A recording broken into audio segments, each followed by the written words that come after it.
ਤੁਹਾਨੂੰ ਇਨਸਾਨੀਅਤ ਅਤੇ ਭਰੋਸੇ ਨੂੰ ਟੁੱਟਣ ਵਾਲੀ ਇੱਕ ਅਜਿਹੀ ਦਾਸਤਾਨ ਸੁਣਾਉਣ ਜਾ ਰਹੇ ਹਾਂ ਜਿਸ ਨੂੰ ਸੁਣ ਕੇ ਤੁਹਾਡੇ ਹੋਸ਼ ਫਾਕਤਾ ਹੋ ਜਾਣਗੇ। ਇਹਨਾਂ ਤਸਵੀਰਾਂ ਵਿੱਚ ਮੂੰਹ ਨੂੰ ਕੱਪੜੇ ਨਾਲ ਢੱਕੀ ਖੜੀ ਲੜਕੀ ਜੋ ਤੁਸੀਂ ਵੇਖ ਰਹੇ ਹੋ, ਇਸ ਨਾਲ ਇੰਨਾ ਧੱਕਾ ਹੋਇਆ ਹੈ ਕਿ ਇਨਸਾਨਾਂ ਤੇ ਭਰੋਸਾ ਕਰਨਾ ਟੁੱਟਦਾ ਜਿਹਾ ਜਾਪ ਰਿਹਾ ਹੈ। ਇਸ ਲੜਕੀ ਦਾ ਕਸੂਰ ਸਿਰਫ ਇੰਨਾ ਹੀ ਸੀ ਕਿ ਗਰੀਬੀ ਦੇ ਕਾਰਨ ਇਹ ਆਪਣੀ ਮਾਂ ਦੀ ਦਿਹਾੜੀ ਨਾ ਮਰੇ, ਇਸ ਲਈ ਉਸਦੇ ਬਿਮਾਰ ਹੋਣ ਤੇ ਉਸਦੇ ਕੰਮ ਤੇ ਚਲੇ ਗਈ। ਪਰ ਇਸ ਨੂੰ ਸ਼ਾਇਦ ਇਹ ਨਹੀਂ ਪਤਾ ਸੀ ਕਿ ਘਰ ਦੀ ਚਾਰ ਦੀਵਾਰੀ ਤੋਂ ਬਾਹਰ ਜੋ ਜ਼ਮਾਨਾ ਹੈ ਉਹ ਕਿਸੇ ਭੇੜੀਏ ਨਾਲੋਂ ਘੱਟ ਨਹੀਂ, ਜਿਹੜਾ ਸਿਰਫ ਮੌਕਾ ਅਤੇ ਸ਼ਿਕਾਰ ਭਾਲਦਾ ਹੈ।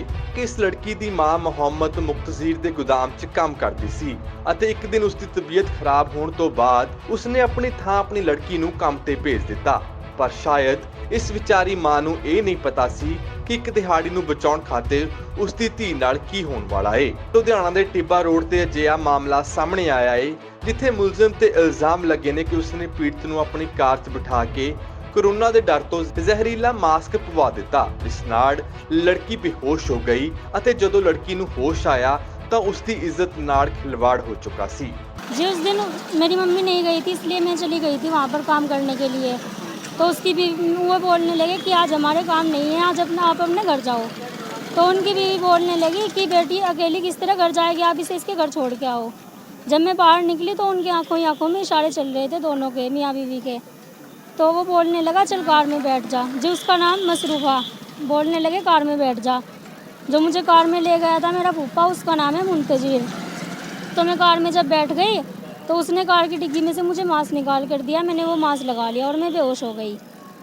बेहोश होने के बाद जब मुझे होश आया तो मैं एक रूम में थी, मुझे नहीं पता वो रूम कहाँ पर था कहाँ पर नहीं, वो मुझे उसी ने बताया था कि ये एक होटल है। तो जब मैंने देखा मेरे शरीर पर कपड़े भी नहीं थे, फिर वो बाथरूम में से निकला और बोलने लगा, मैं रोने लग गई कि ये तो मेरा घर ही नहीं है, चिल्लाने लग गई मैं। तो उसने मेरे मुंह पे हाथ रख लिया और चाकू निकाला कि अगर तूने किसी को कुछ भी बताया तो मैं तुझे जान से मार दूंगा। और मेरे वहाँ पर मेरे दो भाई हैं, एक नसीर और एक इंतज़ार, वे तेरे घर को मार देंगे जान से अगर तूने उन्हें बताने की भी कोशिश की। तो वहाँ पर मैंने किसी को कुछ नहीं बताया। फिर वो वहाँ से एक रात उसने मुझे वहाँ पर रखा, फिर सुबह ही वो मुझे वहाँ से लेकर गया 8 बजे, खेड़ा अफगान में लेकर गया वो मुझे, वहाँ पर उनकी रिश्तेदारी थी जी। फिर वहाँ पर वो मुझे लेकर गया जी, नहीं मुझे अंदर से नहीं लग रहा था। जब ये मुझे वहाँ से बाहर निकाल के लाया, जब मैंने देखा कि वो होटल है, वहाँ का जो प्रधान था उसने फ़ोन किया था मेरे चाचा को जी, जो वहाँ का प्रधान था उसने फ़ोन किया था, इसलिए मेरे माँ पापा को पता चला था जब ये वहाँ पर गए थे मुझे लेने के लिए टिब्बा रोड थाने में जी। यहाँ कराई तो कार्रवाई जी, नहीं कुछ नहीं हो रहा यहाँ पर, अभी तो चल रही है जी। हम तो इंसाफ मांग रहे। ਦੂਸਰੇ ਪਾਸੇ ਮਾਮਲੇ ਤੇ ਪੁਲਿਸ ਅਧਿਕਾਰੀਆਂ ਦਾ ਕਹਿਣਾ ਹੈ ਕਿ ਪੀੜਤਾ ਦਾ ਮੈਡੀਕਲ ਕਰਵਾਉਣ ਤੋਂ ਬਾਅਦ ਮਾਮਲੇ ਦੀ ਹਕੀਕਤ ਬਾਰੇ ਪਤਾ ਲੱਗੇਗਾ, ਪਰ ਲੜਕੀ ਦੇ ਬਿਆਨਾਂ ਦੇ ਆਧਾਰ ਤੇ ਮਾਮਲਾ ਦਰਜ ਕਰ ਲਿਆ ਗਿਆ ਹੈ ਅਤੇ ਮੁਲਜ਼ਮ ਦੀ ਭਾਲ ਕੀਤੀ ਜਾ ਰਹੀ है। एक जी लड़की है रानी, उसकी स्टेटमेंट पे मोहम्मद मुक्तजीर के खिलाफ मुकदमा दर्ज किया गया है कि वो उसको लेके गया, उसके साथ अटैम्प्ट की है, उसका मेडिकल करवा रहे हैं।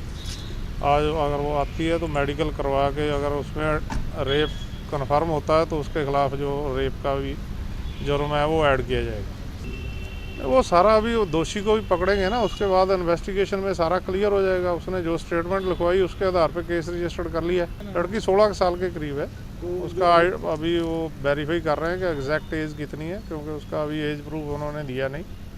तो मेडिकल में भी क्लियर हो जाएगा, उसका एज प्रूफ भी मंगवा रहे हैं। और आरोपी शादीशुदा है, उसके बच्चे हैं। उसका मोहम्मद मुक्तजीर नहीं अभी भागा हुआ है, अभी रेड कर रहे हैं, पकड़ के फिर बताएंगे आपको। हाँ वहीं रहती है मायापुरी में। ਇਸ ਵਿੱਚ ਕੋਈ ਸ਼ੱਕ ਨਹੀਂ ਹੈ ਕਿ ਇਹ ਕੋਈ ਪਹਿਲਾ ਮਾਮਲਾ ਨਹੀਂ ਜਦੋਂ ਇਨਸਾਨਾਂ ਵੱਲੋਂ ਹੈਵਾਨਾਂ ਦਾ ਰੂਪ ਧਾਰ ਕੇ ਇਨਸਾਨੀਅਤ ਨੂੰ ਤਾਰ-ਤਾਰ ਕਰ ਦਿੱਤਾ ਗਿਆ ਹੈ। ਪਰ ਸਵਾਲ ਇਹ ਉੱਠਦੇ ਨੇ ਕਿ ਕਦੋਂ ਤੱਕ ਇਹ ਗੰਦੇ ਬੰਦੇ ਭੋਲੀ-ਭਾਲੀ ਬੱਚੀਆਂ ਨੂੰ ਸ਼ਿਕਾਰ ਬਣਾਉਂਦੇ ਰਹਿਣਗੇ। ਹਕੀਕਤ ਟੀਵੀ ਪੰਜਾਬੀ ਲਈ ਲੁਧਿਆਣਾ ਤੋਂ ਸੁਰਿੰਦਰ ਸੋਨੀ ਦੀ ਰਿਪੋਰਟ।